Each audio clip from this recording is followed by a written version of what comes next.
Hi guys, स्वागत है हमारे YouTube channel Hind competition classes. आज मैंने आपके लिए लुसेंट का निचोड़ डाटा लेकर के आया हूं। आज रहेंगे आपके सामने 40 क्वेश्चन। देखते हैं आपकी प्रिपरेशन कहां चल रही है। आज का सेक्शन जो है बहुत ही मज़ा आने वाला है, ठीक है। ये एग्ज़ाम में 100% पूछेगा, ठीक है ना। लिख के रख लो, क्योंकि आना ही आना है एग्ज़ाम में, ठीक है ना। तो बिना देर किए हुए आज 40 क्वेश्चन है। देखते हैं आपको कितने क्वेश्चन आते हैं, कमेंट में ज़रूर बताइएगा 40 में से कितने क्वेश्चन आपको आते हैं, ठीक है ना। तो आज का पहला क्वेश्चन देखते हैं। आनंद मठ के लेखक कौन है, ठीक है ना। आपको बताना है इसमें से आनंद मठ के लेखक कौन है, ठीक है। दिया है रविंद्रनाथ टैगोर, बंकिम चटर्जी, सरोजिनी नायडू, अरविंद घोष, ठीक है ना। तो आपका आंसर हो जाएगा बंकिम चंद्र चटर्जी। कौन है? बंकिम चंद्र चटर्जी, ठीक है। यह जो उपन्यास है, ठीक है ना, एक क्या है, एक उपन्यास है जो बांग्ला भाषा में लिखा हुआ है, ठीक है ना। यह बांग्ला भाषा में लिखा हुआ है, ठीक है, ध्यान दीजिएगा। और इसकी रचना कब हुई थी? 1882 में, ठीक है, ध्यान दीजिएगा। नेक्स्ट क्वेश्चन देखते हैं।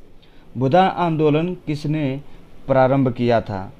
महात्मा गांधी, जयप्रकाश नारायण, विनोबा भावे, अरविंदो घोष। तो आपका आंसर हो जाएगा विनोबा भावे ने बुद्धा आंदोलन की शुरुआत की थी, ठीक है। कब शुरू किया था इन्होंने? ध्यान दीजिए 1951 में। कब शुरू किया था? 1951 में इसकी शुरुआत किया था, ठीक है। नेक्स्ट क्वेश्चन देखते हैं। लाइफ डिवाइन पुस्तक के लेखक कौन है? लाइफ डिवाइन के पुस्तक के लेखक कौन है? महात्मा गांधी, जयप्रकाश नारायण, राधा कृष्ण, अरविंदो घोष, ठीक है। तो आपका आंसर हो जाएगा अरविंदो घोष इसके लेखक हैं। नेक्स्ट क्वेश्चन देखते हैं। बंगाल की एशियाटिक सोसाइटी जो 1784 में स्थापित की गई थी, उसके प्रवर्तक कौन थे? Warren Hasting, Sir William Jones, Mackintosh, James Princes. आपको बताने हैं इसमें क्या होगा। तो आपका आंसर हो जाएगा सर विलियम जोन्स इसके प्रवर्तक थे, ठीक है ना। नेक्स्ट क्वेश्चन देखते हैं। भारत की संविधान सभा किसके अनुसार गठित की गई थी? जो भारतीय संविधान का गठन हुआ था वो किसकी सभा के द्वारा हुआ था? साइमन कमीशन प्रस्ताव, कैबिनेट मिशन, माउंटबेटन योजना, ठीक है, क्रिप्स प्रस्ताव। तो आपका आंसर हो जाएगा कैबिनेट मिशन योजना। कैबिनेट मिशन योजना के तहत भारतीय संविधान सभा की गठन हुई थी, ठीक है ना। कैबिनेट मिशन दिल्ली कब आता है? 24 मार्च को आता है, ध्यान दीजिएगा। 24 मार्च 1946 में यह दिल्ली आता है, ठीक है ना। नेक्स्ट क्वेश्चन देखिएगा।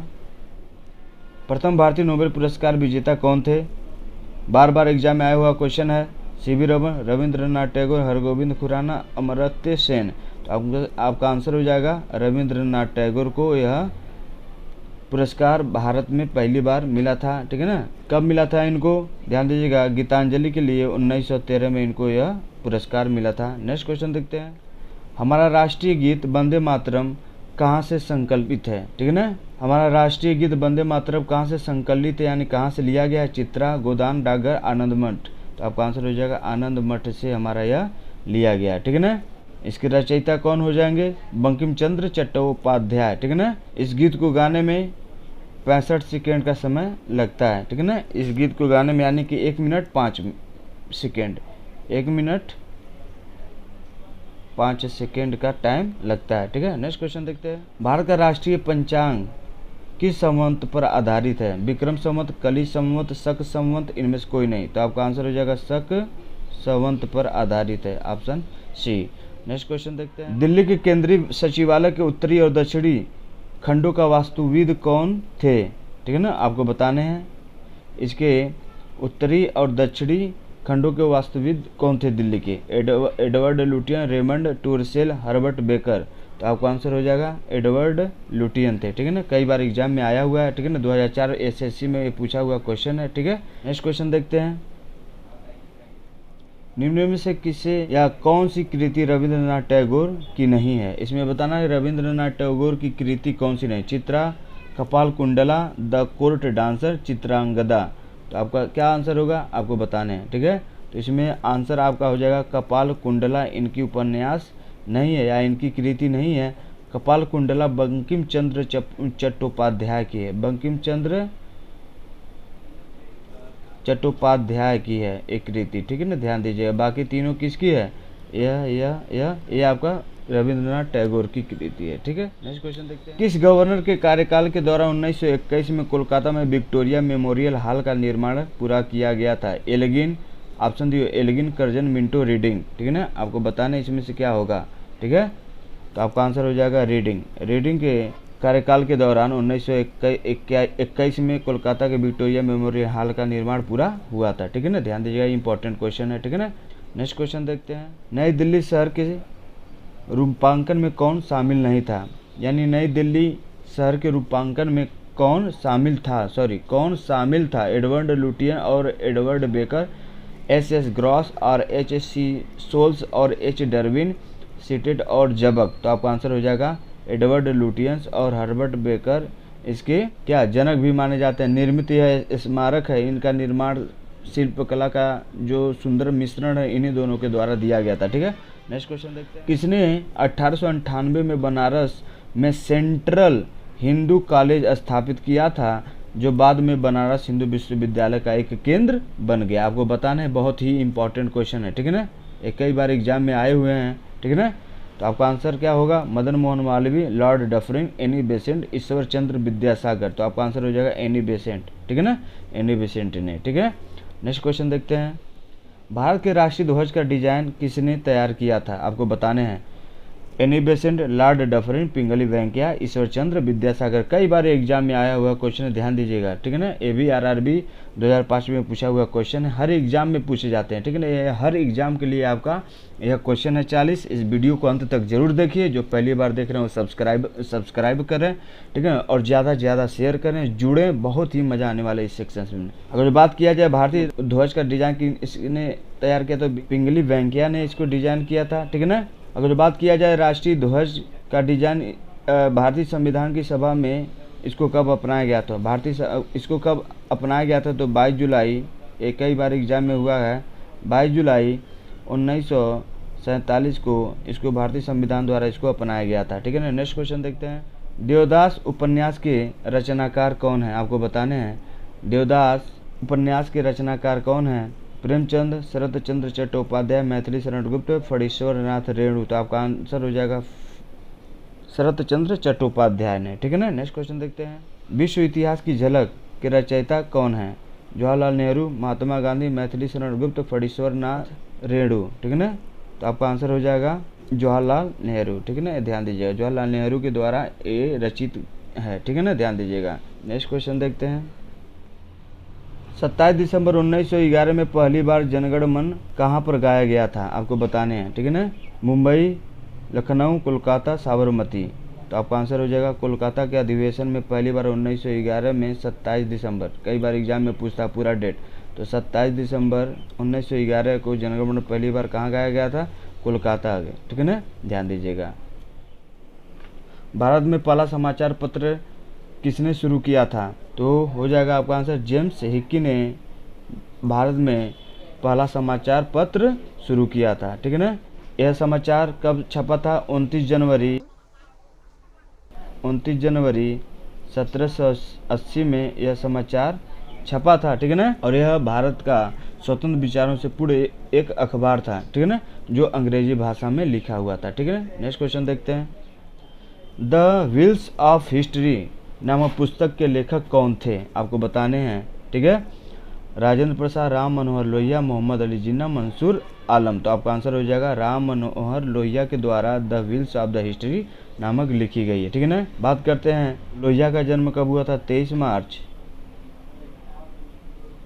1910 को हुआ था। ठीक है ना, कहाँ? उत्तर प्रदेश के फैजाबाद जनपद में। ठीक है ना, नेक्स्ट क्वेश्चन देखते हैं। पोस्ट ऑफिस के लेखक कौन हैं? आपको बताने हैं पोस्ट ऑफिस के लेखक कौन हैं।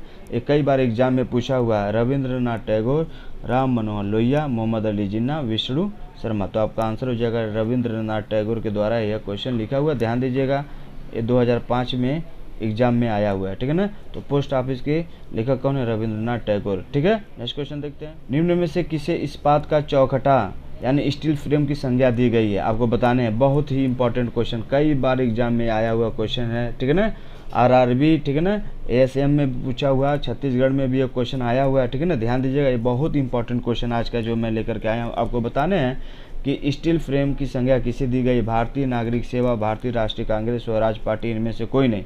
तो आपका आंसर क्या हो जाएगा? भारतीय नागरिक सेवा को यह संज्ञा दी गई है, ठीक है ना। अगर जो बात की जाए भारत में सिविल सर्विसेज के जनक के रूप में किसे माना जाता है तो लॉर्ड कॉर्नवालिस को। किसको माना जाता है, कई बार एग्जाम में पूछा हुआ है कि लॉर्ड कॉर्नवालिस संबंधित है, तो क्या हो जाएगा भारतीय सिविल सर्विसेज के जनक, कई बार एग्जाम में आया हुआ है, ठीक है ना। इसको इग्नोर मत कीजिएगा, ज़्यादा से ज़्यादा देखिएगा, वीडियो को अंत तक जरूर देखिएगा। अगर जो यही बात कर दिया जाए कि सिविल सर्विसेज को ज्वाइन करने वाला भारत के प्रथम व्यक्ति कौन थे तो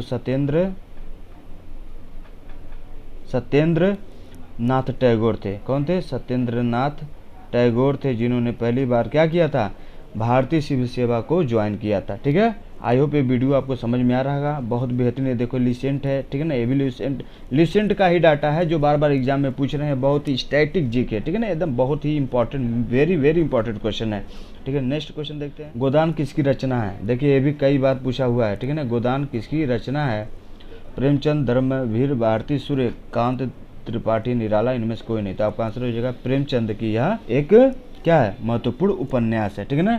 इसका प्रकाशन कब हुआ था, 1936 ईस्वी में हुआ था, ठीक है ना। नेक्स्ट क्वेश्चन देखते हैं, सैडलर आयोग का संबंध किससे था, आपको बताने हैं। सैडलर का आयोग का संबंध किससे था, न्याय से था, राजस्व प्रशासन से, पुलिस प्रशासन से, शिक्षा से। तो आपका आंसर हो जाएगा शिक्षा से इसका संबंध था, ठीक है ना। सैडलर आयोग का गठन कब होता है, अगर जो बात किया जाए तो 1917 में इसका गठन होता है, ठीक है ना। कलकत्ता विश्वविद्यालय की समस्याओं को अध्ययन को लेकर के बातें की गई थी, ठीक है, इसका गठन हुआ था। सैडलर का संबंध किससे, शिक्षा से। सैडलर का स्थापना कब, 1917 में एक आयोग का गठन होता है कलकत्ता में, ठीक है। नेक्स्ट क्वेश्चन देखते हैं, ब्रिटिश ने भारत में प्रांतीय स्वायत्तता कब से लागू कर दिया था, ठीक है ना। प्रोविंशियल ऑटोनॉमी कब से जारी कर दिया था, Morley Minto act 1919, Indian council act 1892, Montagu Chelmsford act 1919, Bharat सरकार अधिनियम 1935, ठीक है ना। आपको बताना है, कई बार एग्जाम में पूछा हुआ क्वेश्चन है, तो इसमें आपका आंसर हो जाएगा भारत सरकार अधिनियम 1935 को एक मतलब इसको सुधार में लाया गया था, ठीक है ना। इसने ब्रिटिश ने भारत में प्रांतीय स्वायत्तता को लागू किया था, किस अधिनियम के तहत, भारत सरकार अधिनियम 1935, ठीक है। इंपॉर्टेंट क्वेश्चन है। नेक्स्ट क्वेश्चन देखते हैं, खिलाफत आंदोलन का आरंभ किसने किया था, कई बार एग्जाम में आया हुआ। देखिए जो भी हमने आज लेकर आया है क्वेश्चन बहुत ही इंपॉर्टेंट है, ध्यान दीजिएगा। इसको 2004 एक पुराना डाटा है लेकिन कई बार एग्जाम में आ ही रहे, हर एग्जाम में पूछा जा रहा है। तो ऑप्शन दिया फखरुद्दीन अली अहमद, मोहम्मद अली जिन्ना, अबुल कलाम आज़ाद, अली बंधुओं ने। क्या हो जाएगा आपका आंसर, अली बंधुओं ने इसका क्या किया था, खिलाफत आंदोलन का शुरुआत किया था, ठीक है ना। इसका आयोजन कब होता है, 1919 में खिलाफत आंदोलन की शुरुआत होती है, ठीक है ना। कहाँ किया गया था, बम्बई में, जो अब बम्बई में खिलाफत आंदोलन की शुरुआत की गई थी, ठीक है ना। यानी शौकत अली और मोहम्मद अली दोनों जो अली बंधु थे, उनके द्वारा मुस्लिम नेताओं को इस जन कार्यकारी की संभावना तलाशने के लिए महात्मा गांधी के साथ चर्चा हुई थी, ठीक है ना। तो आपको खिलाफत आंदोलन का प्रारंभ किसने किया था, अली बंधु। अली बंधु में कौन कौन थे, मोहम्मद अली और शौकत अली। नेक्स्ट क्वेश्चन देखते हैं, भारत में सिविल सेवा का सूत्रपात किसने किया था, आपको बताने हैं। कई बार ये भी एग्जाम में आया हुआ क्वेश्चन है, ठीक है ना। इस क्वेश्चन को आप एकदम लर्न कर लो, ठीक है ना, रट लो, आपके लिए बहुत ही बेनिफिट होने वाला है, ठीक है ना। तो भारत में सिविल सेवाओं का सूत्रपात किसने किया था, Lord Dalhousie, Lord Curzon, Lord Wellesley, Lord Cornwallis. तो आपका आंसर क्या हो जाएगा, लॉर्ड कॉर्नवालिस को ही माना जाता है जो सिविल सेवाओं का सूत्रपात था, ठीक है ना। ध्यान दीजिए, बहुत ही इंपॉर्टेंट क्वेश्चन है, ठीक है ना। और आपको अभी हमने पहले ही वीडियो मतलब पहले ही क्वेश्चन में बताया था कि सिविल सर्विस को ज्वाइन करने वाला प्रथम भारतीय कौन थे, सत्येंद्र नाथ टैगोर थे, ठीक है ना। ये बहुत इंपॉर्टेंट क्वेश्चन कई बार एग्जाम में पूछ चुका है, ठीक है। अमृत बाजार पत्रिका की स्थापना किसने की थी, गिरीश चंद्र घोष, हरीश चंद्र मुखर्जी, SN बनर्जी, शिशिर कुमार घोष, ठीक है ना। आपको बताना है, तो आपका आंसर हो जाए शिशिर कुमार घोष इसकी स्थापना किए थे, ठीक है ना। किसने किया था, अमृत बाजार पत्रिका की शिशिर कुमार घोष ने किया था, ठीक है। बात किया जाए इसकी प्रकाशन की, तो इसकी प्रकाशन जो हुई थी 20 फरवरी, ठीक है, 20 फरवरी 1868 ईस्वी में इसका प्रकाशन हुआ था, ठीक है। नेक्स्ट क्वेश्चन देखते हैं, झंडा गीत किसने लिखा था, ठीक है ना। आपको बताना है झंडा गीत किसने लिखा था, कई बार एग्जाम में आया हुआ है, ठीक है। ये भी कई बार एग्जाम में पूछा हुआ है। तो झंडा गीत किसने लिखा था, रविंद्रनाथ टैगोर, श्यामलाल गुप्ता पार्षद, SN बनर्जी, शिशिर कुमार घोष। तो श्याम लाल गुप्त पार्षद ने झंडा गीत लिखा था, ठीक है। ध्यान दीजिएगा, बहुत ही इंपॉर्टेंट है। नेक्स्ट क्वेश्चन देखते हैं, नागरिक सेवाओं यानी सिविल सर्विसों के लिए प्रतियोगिता परीक्षा प्रणाली को सिद्धांततः स्वीकार किया गया। कब इसको सिविल सर्विसों को स्वीकार किया गया? 1833, 1853, 1858, 1882। आपको बताना है इसको कब स्वीकार किया गया। तो 1853 में इसको क्या किया गया? नागरिक सेवाओं को स्वीकार किया गया। ठीक है, नेक्स्ट क्वेश्चन देखते हैं। वंदे मातरम गीत किसने लिखा था? वेरी वेरी इंपॉर्टेंट, कई बार एग्जाम में पूछा हुआ है। ठीक है ना, आपको बताने आपका आंसर हो जाएगा। इसमें ध्यान दें, बंकिम चंद्र चटर्जी। ऑप्शन तो दिया हुआ है, आपको इसी में बताना बंकिम चंद्र चटर्जी ने ही इस गीत को लिखा था। ठीक है, और इस गीत का अगर जो बात किया जाए प्रकाशन कब हुआ था, इस गीत का प्रकाशन कब हुआ था? तो 1882 में। ठीक है ना, 1882 में इस गीत का प्रकाशन हुआ था। ठीक है ना, और आनंद मठ से क्या अंतर्निहित गीत के रूप में हुआ था। नेक्स्ट क्वेश्चन देखते हैं। किस वर्ष उड़ीसा बिहार से पृथक हुआ था? आपको बताना है, बहुत ही इंपॉर्टेंट क्वेश्चन है। यानी आपको यह बताना है कि उड़ीसा बिहार से कब अलग हुआ था। ठीक है, आपको ये क्वेश्चन बताने हैं। 1930 में, 1933 में, 1936 में, 1937 में। तो आपका आंसर हो जाएगा 1936 में उड़ीसा बिहार से अलग हुआ था। ठीक है, पहली बात ध्यान दीजिए, 1 अप्रैल, ठीक है, 1 अप्रैल 1912 में, ठीक है, बिहार और उड़ीसा विभाजन, दोनों बिहार और उड़ीसा प्रांत के रूप में बंगाल प्रेसिडेंसी से अलग हो गए। लेकिन 22 मार्च, ठीक है ना, 22 मार्च 1936 में क्या होता है? बिहार और उड़ीसा का अलग अलग प्रांत बनाया जाता है। तो 22 मार्च 1936 में क्या होता है? उड़ीसा बिहार से अलग हो जाता है। नेक्स्ट क्वेश्चन देखिए, दिया है 1878 का वर्नाक्यूलर प्रेस एक्ट किसने रद्द किया था? आपको बताने हैं, कई बार एग्जाम में ऐसे क्वेश्चन से बने हैं और बनते ही रहे हैं और उम्मीद भी बनने की संभावना है। तो बताना कि वर्नाक्यूलर प्रेस एक्ट किसने रद्द किया था? Lord Ripon, Lord Lytton, Lord Curzon, Lord Minto. तो आपका आंसर हो जाएगा लॉर्ड रिपन ने इसको रद्द किया था। ठीक है ना, नेक्स्ट क्वेश्चन देखते हैं। अमेरिका में फ्री हिंदुस्तान अखबार किसने शुरू किया था? बताना है आपको। ठीक है, कई बार एग्जाम में ये भी क्वेश्चन बना हुआ है। ठीक है, रामनाथ पुरी, लॉर्ड लिटन, तारक नाथ दास, लाला हरदयाल। तो आपका आंसर है तारक नाथ दास ने, ठीक है ना, वहाँ पर अमेरिका में फ्री हिंदुस्तान अखबार शुरू किया था। ठीक है ना, नेक्स्ट क्वेश्चन देखते हैं। इंडियन अनरेस्ट का लेखक कौन था? आपको बताना है इंडियन अनरेस्ट का लेखक कौन था। ठीक है, जो इम्पोर्टेंट है आपके लिए। ठीक है, एनी बेसेंट, वेलेंटाइन सिरोल, तारक नाथ दास, लाला हरदयाल। ठीक है ना, तो आपका आंसर हो जाएगा वेलेंटाइन सिरोल। ठीक है ना, इन्होंने क्या किया था? इंडियन अनरेस्ट का लेख लिखा था। ठीक है ना, इंडियन अनरेस्ट का लेखक वेलेंटाइन सिरोल था। इसने ही बाल गंगाधर तिलक को भारत की अशांति का जन्मदाता कहा था। ठीक है ना, वेलेंटाइन सिरोल ने बाल गंगाधर तिलक को भारत में, ठीक है ना, भारत में अशांति का, ध्यान दीजिएगा क्वेश्चन बना हुआ है, भारत में अशांति का जन्मदाता कहा था। ठीक है ना, जन्मदाता कहा था। बोला था एग्जाम में कि भारत में अशांति का जन्मदाता किसे कहते हैं? तो बाल गंगाधर तिलक हो जाएंगे। यह किसने कहा था? वेलेंटाइन सिरोल ने कहा था। ठीक है ना, और इंडियन अरेस्ट का लेखक कौन था? तो वेलेंटाइन सिरोल था। ठीक है ना, इंपॉर्टेंट ऐसी बातों को समझिए। ठीक है, किस भाषा में इंडियन ओपिनियन पत्र नहीं छापा गया था? आपको बताना किस भाषा में इंडियन ओपिनियन पत्र नहीं छापा गया था। अंग्रेजी, गुजराती, तमिल, उर्दू। तो आपका आंसर हो जाएगा तमिल में यह नहीं छपा था, बाकी इन तीनों अंग्रेजी, गुजराती और उर्दू में छपा था। ठीक है ना, ध्यान दीजिएगा, इंपॉर्टेंट है आपके। और ध्यान दीजिए यह किसके द्वारा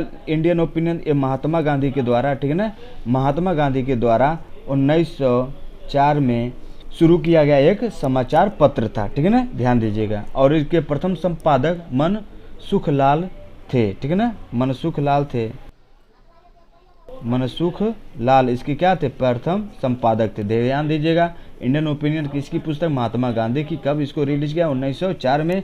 तमिल भाषा में नहीं इसको किया, बाकी की अंग्रेजी, गुजराती और उर्दू में इसको प्रकाशित किया गया था। है ना, बहुत ही इंपॉर्टेंट है। नेक्स्ट क्वेश्चन देखते हैं। हंटर कमीशन की रिपोर्ट में किसके विकास पर विशेष जोर दिया गया था? आपको बताना है, जो हंटर कमीशन आया था उसमें विशेष रूप से किस पर ज्यादा जोर दिया गया था? बालिका शिक्षा पर, उच्च शिक्षा, प्राथमिक शिक्षा पर, तकनीकी शिक्षा पर। तो किस पर जोर दिया गया था? प्राथमिक शिक्षा पर जोर दिया गया था। ठीक है ना, आपको यही बताना था। ठीक है, नेक्स्ट क्वेश्चन देखते हैं। बहुत बार एग्जाम में आए हुए क्वेश्चन और आते भी हैं और संभावनाएं भी रहती, तो हम देखते हैं आपके पास 40 क्वेश्चन, 40 में से आप कितना करके बता सकते हैं, आपकी तैयारी कहाँ तक चल रही है। आपको कमेंट में जरूर बताएं कि हमने 40 में से कितना क्वेश्चन किया है। ठीक है ना, आपको बताना 35 वाला क्वेश्चन, किस एक्ट के द्वारा भारत के गवर्नर जनरल को अध्यादेश जारी करने की शक्ति प्रदान की गई है? यानी कि गवर्नर जनरल को ऑर्डिनेंस जारी करने की शक्ति किस के द्वारा प्रदान की गई है, ठीक है। Charter act 1833, Indian council act 1861, Indian council act 1892, Indian council act 1909। तो आपका आंसर हो जाएगा इंडियन काउंसिल एक्ट 1861 में, ठीक है ना, ध्यान दीजिएगा, इंपॉर्टेंट है। नेक्स्ट क्वेश्चन देखते हैं, किसके अंतर्गत भारत में सर्वप्रथम सर्वोच्च न्यायालय की स्थापना की गई थी। वेरी वेरी इंपॉर्टेंट क्वेश्चन है, ध्यान देना। यानी सर्वोच्च न्यायालय की स्थापना सर्वप्रथम किसके अंतर्गत भारत में की गई थी, ठीक है। Regulating act 1773, charter 1813, Indian council act 1892, भारतीय संविधान। तो किसके द्वारा भारतीय संविधान को सर्वोच्च न्यायालय की स्थापना की गई। तो आपका आंसर हो जाए रेगुलेटिंग एक्ट 1773 में इसको पहली बार भारत में क्या किया गया था, सर्वोच्च न्यायालय की स्थापना किया गया था, ठीक है ना। और बंगाल का अगर जो बात किया, बंगाल का प्रथम गवर्नर कौन था, तो वारेन हेस्टिंग को बनाया गया था, ठीक है ना। नेक्स्ट क्वेश्चन देखते हैं, पत्रकार के कर्तव्य का निर्वहन करते हुए जेल जाने वाला प्रथम भारतीय था। आपको बताना बहुत ही इंपॉर्टेंट है। यानी पत्रकार के कर्तव्य का निर्वहन करते हुए जेल जाने वाला प्रथम भारतीय था बाल गंगाधर तिलक, दादा भाई नौरोजी, मोतीलाल घोष, ये सभी। आपको बताने इनमें से कौन गए थे सबसे पहली बार। तो आपका आंसर है बाल गंगाधर तिलक को, ठीक है ना, ध्यान दीजिएगा। लोकमान्य तिलक, ठीक है ना, प्रथम कांग्रेसी नेता थे जो पत्रकारिता के कर्तव्य का निर्वहन करते हुए जेल गए थे, ठीक है ना, 1882 में, ध्यान दीजिएगा, 1882 में इनको भेजा गया था, ठीक है। नेक्स्ट क्वेश्चन देखते हैं, स्वतंत्र भारत का अंतिम गवर्नर जनरल कौन था। आपको बताना, वेरी वेरी इंपॉर्टेंट क्वेश्चन, कई बार एग्जाम में आए हैं, ठीक है, और पूछते भी हैं, लोग कंफ्यूज हो जाते हैं। तो आपका आंसर क्या हो जाएगा, सी राजगोपालचारी, राजेंद्र प्रसाद, लॉर्ड माउंटबेटन, इनमें से कोई नहीं। तो आपका आंसर हो जाएगा सी राजगोपालचारी, क्योंकि पूछा है भारत का अंतिम या प्रथम गवर्नर जनरल कौन था, ठीक है ना, या ऐसे पूछे भारत का अंतिम गवर्नर जनरल कौन था, तो सी राजगोपालचारी थे, ठीक है ना, ध्यान दीजिएगा। यह आज़ाद भारत के पहले और आखिरी गवर्नर जनरल थे, ठीक है ना, ध्यान दीजिएगा। और इन्होंने बंगाल के राज्यपाल की भूमिका भी निभाई थी। बनारस हिंदू विश्वविद्यालय के संस्थापक कौन थे, आपको बताना है। यानी कि बनारस हिंदू विश्वविद्यालय के संस्थापक कौन थे, doctor Rajendra Prasad, Gandhi ji, Madan Mohan Malviya, Annie Besant. तो आपका आंसर हो जाएगा एनी बेसेंट जो थे बनारस हिंदू विश्वविद्यालय के संस्थापक के तौर पे इनको माना जाता है, ठीक है ना। इसका निर्माण कब होता है, मतलब बनारस हिंदू विश्वविद्यालय का, तो ध्यान दीजिएगा 1915 में इसका स्थापना होता है, ठीक है ना। नेक्स्ट क्वेश्चन देखते हैं, ध्यान दीजिएगा, आज का आखिरी क्वेश्चन है। आई होप आपको सब क्वेश्चन बहुत इंपॉर्टेंट लगे होंगे। जो पहली बार इसको सीख रहे हैं उसको नोट डाउन करते रहें और देखना है कि 40 में से आप लोगों ने कितने क्वेश्चन को प्रयास किया। आपको बताना है, ये लिसेंट का बहुत ही निचोड़ डाटा है, ठीक है ना। बार बार एग्जाम में ऐसे क्वेश्चंस बनते रहें, ठीक है ना। वीडियो तक जो अंत तक देखें उनके लिए सही बात है, अच्छी बात है, वो ऐसे वीडियो देखते रहें। जो पहली बार देख रहे हैं वो सब्सक्राइब का बटन जरूर दबाएं, क्योंकि आप दबाओगे तो हमको एनर्जी मिलेगी, आपके लिए हम बेहतरीन से कंटेंट आपको सामने लाते रहेंगे और उसका एनालिसिस करते रहेंगे। तो निम्नलिखित में से सबसे बाद में क्या हुआ था, आपको बताना है।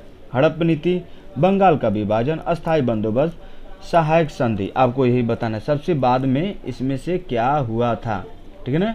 तो आपका आंसर हो जाएगा बंगाल का विभाजन, सबसे लास्ट में इनमें से हुआ था, ठीक है ना। बंगाल का विभाजन हुआ था, बंगाल का विभाजन 1905 में, ठीक है ना, ध्यान दीजिएगा। स्वदेशी मूवमेंट के लिए आंदोलन चलाया गया था। आई होप ये वीडियो आपको बहुत अच्छा लगा होगा और वैसे बेहतरीन था भी, क्योंकि एग्जाम में बार बार ऐसे क्वेश्चन बनते हैं, ठीक है ना। तो लास्ट वीडियो देखने के लिए थैंक्स फॉर वॉचिंग।